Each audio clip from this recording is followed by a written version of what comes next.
नमस्कार। आज का हमारा टॉपिक है dot and cross product of vector. So let's start. पहले समझते हैं मैथमेटिकली डॉट प्रोडक्ट होता क्या है। मान लीजिए हमारे पास दो वेक्टर हैं, A vector and B vector, जिनके बीच का एंगल है थीटा, राइट। तो मैथमेटिकली डॉट प्रोडक्ट कैसे डिफाइन होगा? तो डॉट प्रोडक्ट डिफाइन होता है A vector dot B vector. ये हो गया इसको लिखने का तरीका, ठीक है। इसको डिफाइन करेंगे कैसे? ए वेक्टर डॉट बी वेक्टर का मतलब होता है मॉड ए मॉड बी, और उनके बीच जो थीटा है ना उसका कॉस, यानी कि cos theta, right. Mod A mod B क्या हो गए? मैग्नीट्यूड, ये हो गए मैग्नीट्यूड, राइट। क्या है ये? Mod A and mod B, right. Clear इतना? अब कोई भाई साहब बोल सकता है कि मान लो वेक्टर हमारे टच ही नहीं हो रहे हैं, उनके बीच में कुछ स्पेस है, जैसे कि यहाँ पे दिख रहा है हमें, राइट। तो हमें पता है कि हमारे वेक्टर्स कैसे हैं? Free vectors. और फ्री वेक्टर को हम लोग शिफ्ट करा सकते हैं विदाउट रोटेशन, राइट। इस तरह से शिफ्ट करना है कि रोटेशन ना हो, बाकी हम उसे किधर भी धक्का मार दें, लेफ्ट राइट अप डाउन या किसी एंगल में, राइट। तो अगर हम इस वेक्टर को शिफ्ट करेंगे कुछ इस तरह से, तो हमें यहाँ पे कुछ इस तरह से मिल जाएगा, जहाँ पे हमें एक एंगल भी मिल रहा होगा, राइट। तो हमारे पास वेक्टर्स है ए वेक्टर बी वेक्टर, उनके बीच का एंगल थीटा। डिफाइन कर पाएंगे बिल्कुल आसानी से, जैसा कि ऊपर बताया है। अब देखिए इसको थोड़ा ज्योमेट्रिकली समझते हैं, ठीक है। हमारे पास दो वेक्टर हैं, ए वेक्टर, दूसरा वेक्टर है हमारे पास बी वेक्टर, ठीक। अब देखो एंगल भी थीटा है, तो ज्योमेट्रिकली क्या हुआ? तो उसको ऐसे समझिए कि हमने एक वेक्टर का दूसरे पे क्या निकाला है? प्रोजेक्शन निकाला है, ठीक है, प्रोजेक्शन। इसका क्या मतलब हुआ? इसका मतलब हुआ कि एक वेक्टर की दूसरे वेक्टर के डायरेक्शन में क्या वैल्यू है ना। इसका मतलब है क्या? Value of one vector in the direction of other, ठीक है। मतलब इसका क्या है? इसको ऐसे समझो, ठीक है। इस पहले केस में देखो, तो अभी हम लोग ध्यान दें तो हमने सीखा क्या? A vector dot B vector is equal to था mod A mod B cos theta. तो अगर हम यहाँ पे दो चीजें देखें, ध्यान से देखो, एक देखें इस मॉड ए को, दूसरा पार्ट देखें इसको अभी के लिए, तो हमें क्या दिखेगा? ए वेक्टर का mod into mod B cos theta, यानी कि बी कॉस थीटा। इस सिचुएशन को देखो, फर्स्ट को बी कॉस थीटा क्या कैसे निकलेगा? अगर हम यहां से एक परपेंडिकुलर डाल दें, राइट, तो बी कॉस थीटा यहाँ पे क्या होगा? इतना पोर्शन, राइट। तो यहाँ पे इसका डॉट प्रोडक्ट क्या मिलेगा? मॉड ए इंटू बी कॉस थीटा। ये बी कॉस थीटा ये लेंथ है, इसको मान लो नाम दे रहे ओ ए। इसका मतलब हो गया हमें मिला ए मॉड इंटू ओ ए, ठीक है। क्लियर है?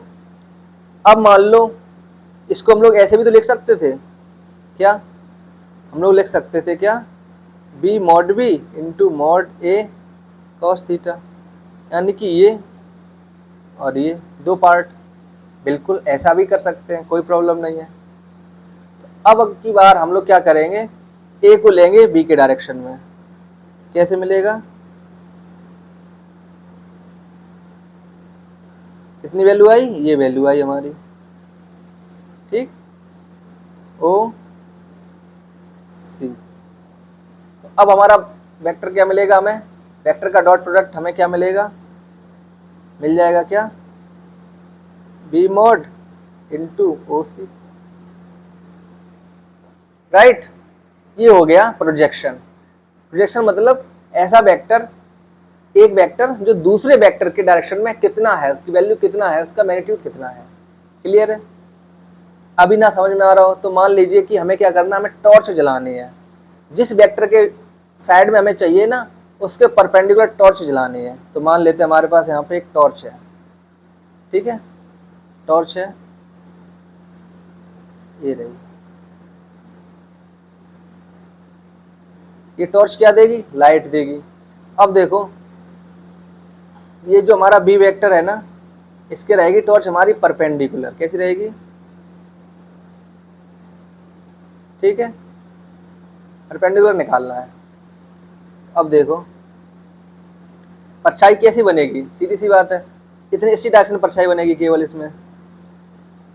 यहाँ बन जाएगी हमारी शेडो। राइट, हमें क्या मिल गया? मॉड बी इंटू ओ सी। अब वही काम हम करते हैं दूसरे के साथ, जैसे कि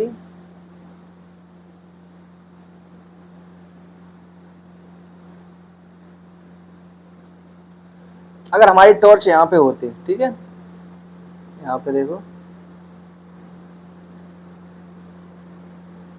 ये रही हमारी टॉर्च, तो कितनी परछाई बनती इस लाइन की? यहाँ पे परछाई बन जाती है ना, ये बनती है हमारी शेडो। ठीक, अब क्या हो जाता? मॉड ए इंटू शेडो। ये क्या हो गई? शेडो। यहाँ पे ये क्या थी? ओसी, शेडो। राइट, यानी कि दो तरीके हैं। ठीक, जिस वेक्टर पे हमें चाहिए एक वेक्टर का प्रोजेक्शन, तो हम करेंगे उस वेक्टर पे परपेंडिकुलर ड्रॉ करेंगे, और फिर जितनी वैल्यू आ रही है वो हमारा हो जाएगा, जो कॉस्टेक वैल्यू आ रही है वो हमारा हो जाएगा प्रोजेक्शन। राइट, दूसरा तरीका है समझने के लिए, जिस वेक्टर पे हमें प्रोजेक्शन चाहिए उस पे परपेंडिकुलर डालेंगे टॉर्च की मदद से, जो भी परछाई निकल के आएगी वो हमारा हो जाएगा प्रोजेक्शन। और प्रोजेक्शन इनटू वो टोटल वेक्टर जिसके डायरेक्शन हम निकाल रहे थे, हमारी आ जाएगा डॉट प्रोडक्ट की वैल्यू। क्लियर है? राइट, ठीक, यानी कि मान लो एक डायरेक्शन में निकालना है तो A vector into projection over A vector, projection over A vector एक तरीका। दूसरा क्या आ जाएगा? मान लो बी वेक्टर का mod into projection over B vector. Right, तो हमें इससे मिल जाएगा क्या? Dot product. क्लियर है इतना? राइट, मैथमेटिकली भी और ज्योमेट्रिकली भी। अब कुछ प्रॉपर्टी हैं जो हमें ध्यान से समझनी है। क्लियर है? तो सबसे पहली प्रॉपर्टी है A vector dot B vector is equal to, इनका ऑर्डर चेंज कर दें, B vector dot A vector, यानी कि ऑर्डर चेंज का कोई फर्क नहीं पड़ता है। ठीक है,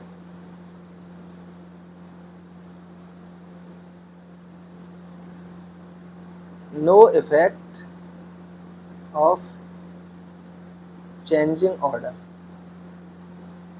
ठीक है, डॉट प्रोडक्ट में ऑर्डर चेंज करने में कोई फर्क नहीं पड़ता है। ठीक है, क्लियर है?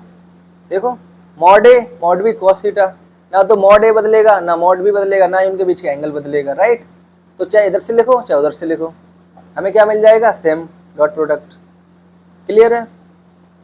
दूसरी चीज देखिए, x इंटू ए, यानी कि एक स्केलर का मल्टीप्लाई किया है किसी एक वेक्टर में और रिजल्टेंट वेक्टर का लिया डॉट प्रोडक्ट, ये बराबर होगा, उस स्केलर को बाहर कर लें, दोनों वेक्टर्स का डॉट प्रोडक्ट ले लें, या फिर जो स्केलर था वो दूसरे वेक्टर पे शिफ्ट कर दें और फिर जो रिजल्टेंट वेक्टर आएगा उसका ए वेक्टर के साथ क्या करें? Dot product. ठीक, देखिए हमारा ये फिजिक्स के पर्सपेक्टिव से मैथमेटिक्स का ये लेक्चर है। ठीक, तो जो बहुत डिटेल्स में जाना चाहते हैं वो मैथमेटिक्स का जो टॉपिक है वेक्टर, उसको जाके डिटेल से पढ़ सकते हैं। हम लोग ये लेक्चर फिजिक्स के पॉइंट ऑफ व्यू से बना रहे हैं जिसमें हम चीज़ें डायरेक्टली अप्लाई कर सकें अपनी फिजिक्स के सब्जेक्ट में। Thank you. ओके, ठीक है, अब जो तीसरी प्रॉपर्टी आती है A vector dot B vector plus C vector, यहाँ पे डॉट प्रोडक्ट डिस्ट्रीब्यूट हो जाएगा किस किस में? जो अंदर एडिशन वाले जो वेक्टर है उनके साथ। राइट। अच्छा, अब जो सबसे इम्पॉर्टेंट प्रॉपर्टी है उसको हम लोग पढ़ने जा रहे हैं, ठीक है, मोस्ट इम्पॉर्टेंट। यानी कि हमारे पास 3 यूनिट वेक्टर हैं, तीनों ही परपेंडिकुलर डायरेक्शन में, राइट, आई जे के, यानी कि आई कैप, जे कैप, के कैप। अगर हम लोग ध्यान से देखें तो डॉट प्रोडक्ट का मतलब होता है mod A mod B cos theta, है ना, क्लियर है ये। अब देखो यहाँ पे कॉस थीटा चाहिए हमें, और कॉस 90 की वैल्यू क्या होती है, 0, और कॉस 0 की वैल्यू 1। यानी कि अगर हम डॉट प्रोडक्ट निकालें, दो वेक्टर जो परपेंडिकुलर हैं आपस में, तो उनकी वैल्यू आएगी 0, राइट। ऐसे सोचिए अगर परछाई निकालेंगे तो क्या बनेगी, कोई परछाई बनेगी ही नहीं, एक की 0, 0 इंटू समथिंग 0, राइट। अच्छा, अब भाई अगर यूनिट वेक्टर है और दोनों के बीच का एंगल है 0, तो एक वेक्टर दूसरे पे क्या कर जाएगा, ओवरलैप। तो अगर यूनिट वेक्टर है तो उसकी परछाई भी कितनी बनेगी, यूनिट ही बनेगी, यूनिट इंटू यूनिट, यानी 1 इंटू 1 की वैल्यू आ जाएगी 1, ठीक। तो यानी कि आई डॉट आई क्या हो जाएगा 1, ठीक, जे डॉट जे क्या हो जाएगा 1, और के डॉट के हो जाएगा 1, क्योंकि क्या है एक ही डायरेक्शन में कॉस 0 है, और कॉस 0 की वैल्यू क्या होती है 1, और आई 1 मॉड जे 1, क्योंकि हमने माने इनको यूनिट वेक्टर।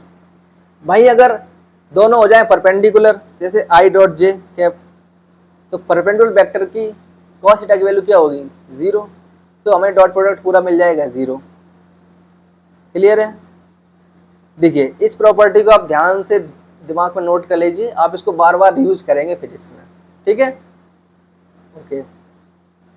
हमें डॉट प्रोडक्ट में क्या याद रखना है, I dot I is equal to J dot J is equal to K dot K की वैल्यू हो जाएगी 1, और बाकी सारी वैल्यू हो जाएंगी 0। यानी कि अगर आई के साथ के आता है या आई के साथ जे आता है तो आ जाएगी वैल्यू 0, बट आई के साथ आई तो 1, जे के साथ जे तो 1, के साथ के तो 1, डॉट प्रोडक्ट इनका क्या हो जाएगा 1, ठीक, क्योंकि यूनिट वेक्टर है। मान लो किसी वेक्टर की वैल्यू 2 है, दूसरे वेक्टर की भी 2 है, तो हो जाएगी 2 2 जा 4 उस सेंस में, राइट। यहाँ पे हमारे पास क्या है, आई जे के क्या है, ये हमारे यूनिट वेक्टर है। यूनिट वेक्टर मतलब जिनका मैग्नीट्यूड होगा 1, क्लियर है।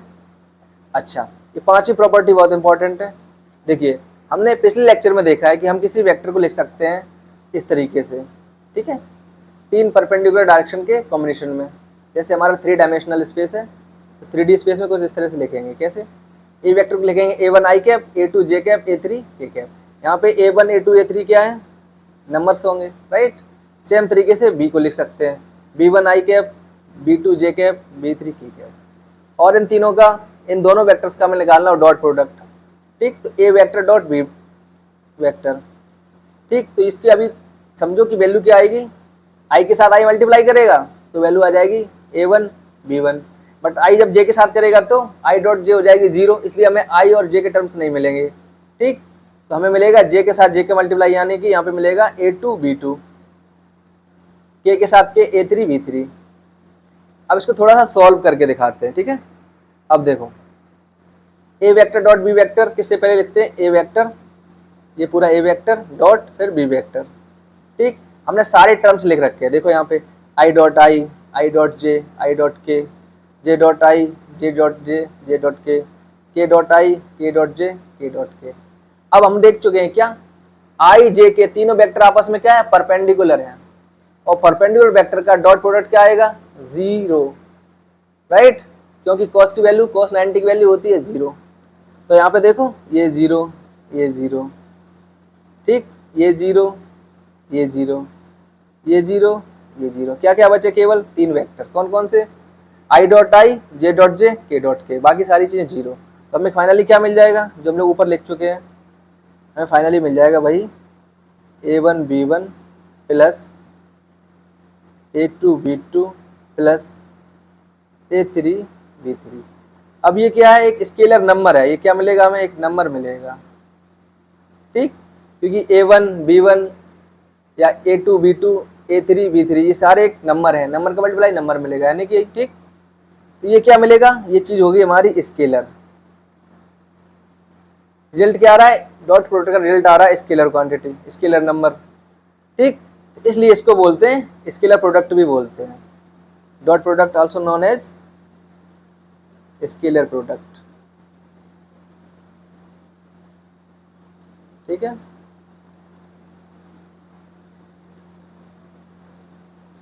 Clear, okay. अब देखो एक बात ध्यान से समझिए, ए वेक्टर डॉट बी वेक्टर की वैल्यू क्या आ गई, a1 b1 a2 b2 a3 b3। ठीक, इसकी वैल्यू किसके बराबर होगी, mod A mod B cos theta. तो यहां से हम थीटा निकाल सकते हैं क्या, ठीक है। अब इस वैल्यू को जो हमें आई है ये, इसको मॉड ए मॉड बी से डिवाइड कर दें तो कॉस थीटा मिल जाएगा। और ठीक, हमें मिल गया ये, जहां पे मॉड ए बराबर क्या होगा, ए का मैग्नीट्यूड क्या होता है, तीनों कंपोनेंट हैं, तीनों का स्क्वायर करो, उनको ऐड कर दो, बाद में रूट ले लो, सेम बी के साथ, राइट। तो हमें यहाँ पे एंगल भी मिल जाएगा। किसी दो वेक्टर के बीच में अगर हमें एंगल पूछा जाए तो हम कैसे निकालेंगे, क्लियर है। ये दो चीज़ें आपको याद रखनी है, कौन कौन सी, देखो प्रॉपर्टी नंबर यहाँ से, प्रॉपर्टी नंबर 4, 5, ठीक है, और थीटा कैसे निकालते हैं, क्लियर है। अब सीखते हैं क्रॉस प्रोडक्ट। तो पहले जानते हैं क्रॉस प्रोडक्ट क्या होता है। मान लीजिए हमारे पास दो वेक्टर हैं, ए वेक्टर और बी वेक्टर, इसका हमें क्रॉस प्रोडक्ट दिखाना है। क्रॉस प्रोडक्ट का सिंबल क्या है, ये जो हमारा नॉर्मल मल्टीप्लाई का सिंबल है। इसलिए याद रखिएगा कि कब क्रॉस प्रोडक्ट है, कब मल्टीप्लाई का सिंबल है, आपको थोड़ा सा याद रखना है, ठीक है। अब ए वेक्टर क्रॉस बी वेक्टर क्या हो जाएगा, मैथमेटिकली डिफाइन है कुछ इस तरीके से, mod A mod B sine theta और एन कैप। एन कैप क्या, यूनिट वेक्टर नॉर्मल, ठीक है, नॉर्मल मतलब परपेंडिकुलर यूनिट वेक्टर। ठीक, इसके डायरेक्शन कैसे निकालेंगे अभी समझते हैं। अब देखो दो वेक्टर हैं, उनके बीच कुछ एंगल हो सकता है, ठीक। अब देखो दो तरीके से एंगल डिफाइन होगा, एक आउटर एक इनर, ठीक, या बोल सकते हैं एक बड़ा और एक छोटा। तो हमें हमेशा कौन सा एंगल लेना है, जो थीटा स्मॉल हो, थीटा शुड बी स्मॉलर, वो वाला थीटा लेना है, ठीक। तो इस तरीके से अगर दो स्ट्रेट लाइन हो तो हमें मैक्सिमम क्या मिल सकता है, 180 यानी कि पाई, ठीक। या फिर यहाँ पे देखो ये एंगल पाई से छोटा है और ये बड़ा है, फिर हमें चूज करना है छोटा एंगल। तो छोटे एंगल वैल्यू कहाँ से कहाँ तक आएगी, 0 से लेके पाई तक, क्लियर है, ठीक। तो क्रॉस प्रोडक्ट में जो हमारा थीटा होगा मैक्सिमम वैल्यू हो सकती है उसकी पाई, मिनिमम 0। अब इस क्रॉस प्रोडक्ट को हम लोग समझते हैं ज्योमेट्रिकली, ठीक। अब देखो यहाँ पे हमारे पास दो वेक्टर हैं, एक थीटा स्मॉल है एक थीटा लार्ज है, हमें चुनना है स्मॉल थीटा। तो अब जो भी दिया हो vector A cross B, B cross C, C cross D, anything, तो लेफ्ट हैंड साइड से देखेंगे पहला वेक्टर कौन सा है, राइट। अब देखो जैसे यहाँ पे ए क्रॉस बी लिखा हुआ है ना, तो यहाँ पे हमारा फर्स्ट वेक्टर कौन सा होगा, ये ए वेक्टर, ये क्या हो जाएगा फर्स्ट वेक्टर, ठीक, क्लियर है। दो दूसरे नंबर पे लिखा है, ये क्या हो जाएगा सेकंड वेक्टर, ठीक। जैसे हम लोग नॉर्मल लिखते हैं इंग्लिश, राइट। तो जो पहले शब्द आएगा वो पहला वेक्टर, जो बाद में आएगा वो दूसरा वेक्टर, राइट। अब याद रखो, तो पहली बात हमें उस ऑर्डर याद रखना है, दूसरी बात हमें जो छोटा एंगल है ना वो चूज करना है, क्लियर है, ठीक। चेक कि पहले फर्स्ट वेक्टर कौन सा है, उसके बाद हमें देखना है थीटा छोटा कौन सा है, और फिर हमें क्या करना है, जो हमारा फर्स्ट वेक्टर है ना उसको थीटा घुमाना है और दूसरे वेक्टर के पास पहुंचना है, यानी कि उसको ओवरलैप करना है, ठीक। कैसे, इसमें हम लोगों को याद रखना है राइट हैंड स्क्रू रूल। अब स्क्रू तो बहुत से बच्चों ने नहीं देखा होगा, बट आपने पानी की बोतल देखी है जो कोल्ड ड्रिंक वाली आती है, राइट, है ना। अगर आप उसमें उसको क्लॉकवाइज घुमाइए तो क्या होता है कि वो टाइट हो जाता है ढक्कन, और एंटी क्लॉकवाइज पे ढक्कन ओपन हो जाता है, राइट। तो जब वेक्टर को हम क्लॉकवाइज घुमाएंगे ना तो ढक्कन कहाँ जाता है, बोतल की एंड की तरफ, राइट, यानी कि डाउनवर्ड डायरेक्शन में, और जब खोलते हैं तो एंटी क्लॉकवाइज घुमाते हैं यानी कि अपवर्ड डायरेक्शन में। तो डायरेक्शन भी कुछ इसी तरीके से होगा वेक्टर्स में, राइट। अब ध्यान से देखिए, यहाँ तक क्लियर है। जो हमारे बोतल के ढक्कन का हो यानी क्लॉकवाइज घुमाने पे डाउनवर्ड या इनवर्ड बोल सकते हैं, और एंटी क्लॉकवाइज घुमाने पे अपवर्ड या ठीक या फिर आउटवर्ड बोल सकते हैं। क्लियर है? इसको मैं यहाँ पे लिख देता हूँ, ठीक।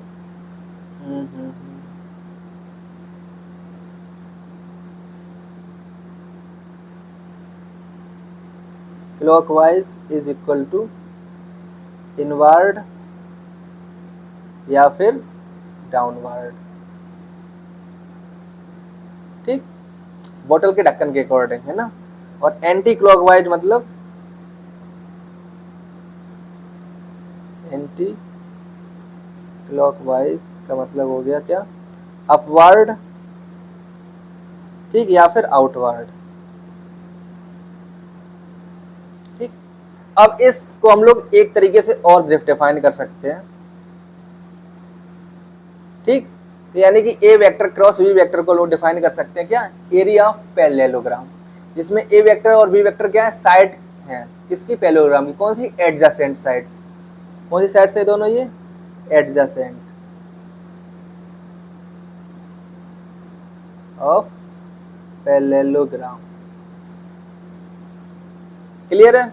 तो देखो कैसे लिख सकते हैं, A vector cross B vector को लिख सकते हैं mod A mod B sine theta, ठीक।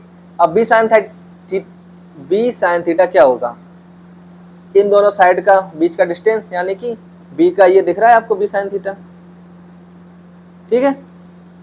तो एरिया ऑफ पैरेललोग्राम क्या होता है, बेस की side, base into distance between parallel sides. तो बेस क्या हो गया यहाँ पे मॉड ए, और distance between parallel side mod B sine theta. Clear है? तो यानी कि हम लोग इसको इस तरह से भी विजुअलाइज कर सकते हैं क्या, किसी पैरेललोग्राम का वेक्टर एरिया जो होगा वो हमारा हो जाएगा क्रॉस प्रोडक्ट। क्लियर है? अब कुछ प्रॉपर्टीज देख लेते हैं। यहाँ पे आपको कुछ बातें बहुत अच्छे से याद रखनी है। सबसे पहली प्रॉपर्टी देखिए, हमने देखा कि वेक्टर का जो क्रॉस प्रोडक्ट होता है ना, उसमें होता है डायरेक्शन। डायरेक्शन डिपेंड करता है कि हम घुमाएंगे फर्स्ट वेक्टर को, राइट। तो यहाँ पे देखो फर्स्ट वेक्टर है क्या, ए, और यहाँ पे फर्स्ट वेक्टर है बी। तो जाहिर सी बात है जब घुमाएंगे तो ए को घुमाएंगे बी की तरफ और बी को घुमाएंगे ए की तरफ, दोनों बार ढक्कन हमारा कैसा घूमेगा, अपोजिट डायरेक्शन में। तो जो परपेंडिकुलर आएगा वो आएगा अपोजिट डायरेक्शन में, राइट। तो इस वजह से क्या है कि दो वेक्टर में ऑर्डर बहुत इंपॉर्टेंट हो जाता है, क्योंकि ऑर्डर के अकॉर्डिंग हम लोग उसे घुमाते हैं, राइट। तो इस वजह से क्या है कि A vector cross B vector equal नहीं होगा B vector cross A vector के, बल्कि क्या होगा, कुछ इस तरह से होगा, अपोजिट हो जाएगा, ठीक है, minus of B vector cross A vector. Clear है? ठीक है। देखो mod A mod B sine theta तीन चीजें सेम है, बट जो नॉर्मल वेक्टर है ना वो बदल जाएगा। ये जो नॉर्मल वेक्टर आपको दिख रहा है ये बदल जाएगा। इसकी वजह से क्या होगा कि हमारा क्रॉस प्रोडक्ट एक दूसरे के रिवर्स में हो जाएगा, इनवर्स हो जाएगा, ठीक है, यानी कि माइनस साइन आ जाएगा जो यहाँ पे ये दिख रहा है। क्लियर है? ये प्रॉपर्टी बहुत इंपॉर्टेंट है, ठीक है। इसके बाद ये तो मोस्ट इंपॉर्टेंट है, इसके भी हम लोग बार बार करेंगे। अब देखो हमने देख लिया क्या, देखो एक बार लिख देता हूँ, ए वेक्टर क्रॉस बी वेक्टर की वैल्यू होती है mod A mod B sine theta और एन कैप, ठीक। अब देखो साइन थीटा क्या होता है, साइन जीरो की वैल्यू क्या हो जाएगी, साइन जीरो की वैल्यू होती है 0 और साइन 90 की वैल्यू 1। यानी कि अगर हम क्रॉस प्रोडक्ट निकालें और दो पैरेलल वेक्टर हों तो उसका प्रोडक्ट क्या आएगा 0, क्योंकि पैरेलल वेक्टर होने का मतलब है उनके बीच का एंगल होगा 0। और दो परपेंडिकुलर वेक्टर हो तो सीधी सी बात है साइन 90 की वैल्यू होती है 1, तो क्या आ जाएगा, उनके मॉड का मल्टीप्लाई इंटू 1, राइट। डायरेक्शन कैसे निकालेंगे, राइट हैंड स्क्रू रूल, या फिर बोतल का ढक्कन clockwise inward, anti clockwise outward, right. Okay. अब देखो आई जे के यानी कि एक्स वाई जेड कुछ इस तरह से डिफाइन है, कैसे, बोतल की ढक्कन की तरह राइट हैंड स्क्रू रूल को फॉलो कर रहे हैं। यानी कि हम एक्स को घुमाएंगे बाई की डायरेक्शन में तो ढक्कन आना चाहिए क्या, देखो एक्स को घुमा रहे हैं इस तरफ जा रहा है एंटी क्लॉकवाइज, तो आने चाहिए मेरी तरफ ऐसे, ठीक है। आप अपने साथ करके देखिएगा। ओके, बोतल को ऐसे पकड़िएगा, ऐसे घुमाइए, अपनी तरफ घुमाएंगे एंटी क्लॉकवाइज तो ढक्कन आएगा आपकी तरफ, क्लॉकवाइज घुमाएंगे तो ढक्कन जाएगा आपसे दूर। यही है राइट हैंड स्क्रू रूल, और इसके अकॉर्डिंग ये हमारे आई जे के डिफाइंड है, राइट। यानी कि हम आई को जे की तरफ लेके जाएंगे तो क्या मिलेगा, के। ठीक, क्लियर है, बात समझ में आ रही है। क्या मिलेगा हमें मिलेगा यहाँ पे यूनिट वेक्टर के। जे को के की तरफ लेके जाएंगे तो मिलेगा आई, और के को आई की तरफ लेके जाएंगे तो मिलेगा हमें जे। क्लियर है ना। देखो ध्यान से, आई को जे की तरफ लेके जाएंगे तो मिलेगा के, जे को के की तरफ लेके जाएंगे तो मिलेगा आई, और के को आई की तरफ लेके जाएंगे तो मिल जाएगा जे, यानी कि ऑर्डर का नेक्स्ट मिलेगा। क्लियर है। अच्छा, और ध्यान की बात रखनी है क्या, अब किसी आई के साथ निकाल लेंगे तो क्या हो जाएगा, एंगल होगा 0, और साइन 0 क्या होता है 0, इसलिए क्रॉस प्रोडक्ट में हमेशा पैरेलल वेक्टर्स का क्रॉस प्रोडक्ट आएगा 0। क्लियर है। अब आई जे के क्या है, आई जे के थे हमारे unit vectors X Y Z की जगह। ठीक है, एक्स वाई जेड क्या था, जो हमारा 3 डायमेंशनल स्पेस है, उसमें हम एक एक्स मानेंगे, एक वाई और एक जेड। ठीक है, आई जे क्या यूनिट वेक्टर है। क्लियर है, ओके। अब देखो इसकी एक और प्रॉपर्टी, यहाँ पे क्या होगा, वेक्टर प्रोडक्ट डिस्ट्रीब्यूटिव है, यानी कि डिस्ट्रीब्यूट हो जाएगा। देखो ए क्रॉस बी प्लस सी था, तो अब वेक्टर प्रोडक्ट बी पे भी डिस्ट्रीब्यूट हो गया और सी पे भी। देखो A vector cross B vector plus A vector cross C vector. Clear. ठीक, यहाँ पे देखिए चौथी प्रॉपर्टी बहुत इंपॉर्टेंट है, क्या, A vector cross B vector plus C vector ये बराबर नहीं है किसके, हमने ब्रैकेट आगे चेंज कर दिया। ठीक है, क्लियर है। ये 5वें नंबर का ये हो गया हमारा मोस्ट इंपॉर्टेंट। अब देखो हमने पिछले लेक्चर में सीखा है कि क्या किसी वेक्टर को कैसे लिख सकते हैं, A vector is equal to a1 i cap plus a2 j cap plus a3 k cap. Similar तरीके से बी को लिख दिया। अब इनका क्रॉस प्रोडक्ट अगर एनालिटिकली निकालना है तो कैसे निकाल लेंगे, देखो A vector cross B vector is equal to i j k. ठीक, तो जो हमारा पहला वेक्टर है ना उसको पहले लिखेंगे। ठीक, फर्स्ट वेक्टर पहले और सेकंड वेक्टर उसके बाद। यहाँ तक क्लियर है। ये मैट्रिक्स बन गई हमारी। आई जे के क्या हमारे डायरेक्शन वाले यूनिट वेक्टर्स थे। अब देखो स्टार्ट करें। अब देखो तो हम लोग पहले चुनेंगे एक आई चुन लिया। ठीक, यहाँ से स्टार्ट किया, आई से आई आ गया, और कुछ मल्टीप्लाई कुछ ऐसे करेंगे, इसके मल्टीप्लाई इससे माइनस कर देंगे, फिर ये वाला। समझ पा रहे हैं आप, जो हमारा डाउनवर्ड डायरेक्शन में गया ये था हमारा प्लस में, और माइनस करेंगे ये जो सिंगल एरो दिख रहा है। क्लियर है, तो हमें मिल गया देखो a2 b3 minus of b2 a3। Clear है। अब आएगा बीच वाला j माइनस में, तो j हमारा आ गया माइनस में। ठीक, और तरीका सेम। क्या तरीका है, देखो j के साथ आएगा हमारा a1 इंटू b3, माइनस में आ जाएगा b1 a3। ठीक, क्लियर है। अब सेम तरीका होगा k के लिए, बस याद रखना है कि प्लस माइनस, और देखो फिर से प्लस आ गया। ठीक, k के लिए क्या हो जाएगा, देखो छुपा दो, k की लाइन छोड़ दो, a1 b2 minus b1 a2। ठीक, तो यानी कि जिस भी हम आई जे के को चुनते हैं ना उसका रो और उसका कॉलम छोड़ देते हैं, बाकी रो और कॉलम देखते हैं। क्लियर है। इसलिए जब हमने आई को चुना तो हमारे पास क्या क्या बचे थे, केवल इतना स्पेस है ना, इतना स्पेस था, क्योंकि आई का रो भी छोड़ना है, आई का कॉलम भी छोड़ना है। क्लियर है। इसी प्रकार जब हम लोगों ने जे चुना तो जे का ये दो को छोड़ दिया हम लोगों ने सारा, तो किस में मल्टीप्लाई किया था, a1 b3 minus b1 a3। Right. इसी तरीके से जब हम लोगों ने k चुना तो हम लोगों ने k का रो और कॉलम छोड़ दिया। राइट।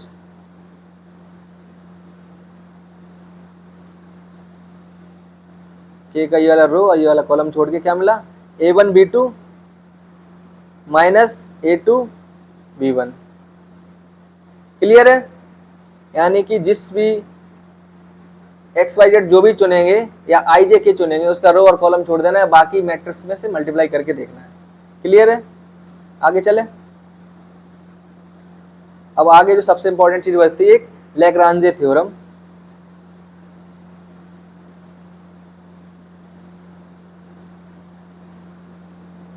ठीक है, मिटल गया, कोई बात नहीं, लिख देता हूं।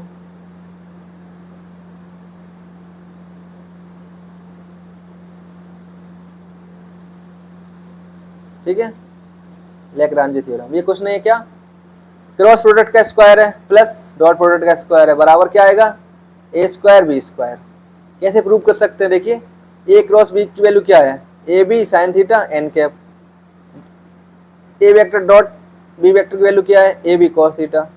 और हम इसका स्क्वायर करें क्या मिलेगा हमें, देखो यहाँ से A square B square sine square theta, A square B square sine square theta plus dot product के स्क्वायर का क्या मिलेगा, A square B square cos square theta. अब ध्यान से देखिए sine square theta plus cos square theta की value क्या हो जाएगी 1, दोनों को ऐड करोगे हमें क्या मिल जाएगा यहाँ पे, देखो ए स्क्वायर बी स्क्वायर बाहर अंदर मिलेगा cos square theta plus sign square theta, इसकी वैल्यू क्या हो जाएगी 1। हमें रिजल्ट क्या मिल जाएगा, ए स्क्वायर बी स्क्वायर। ये लैग्रांजे थ्योरम। आई होप आपको ये लेक्चर समझ में आया होगा, अच्छा लगा। इसके बाद लेक्चर आएगा मोशन इन ए प्लेन में। ठीक है, तो पढ़ते रहिए, खुश रहिए और मस्त रहिए। Thank you and have a nice day.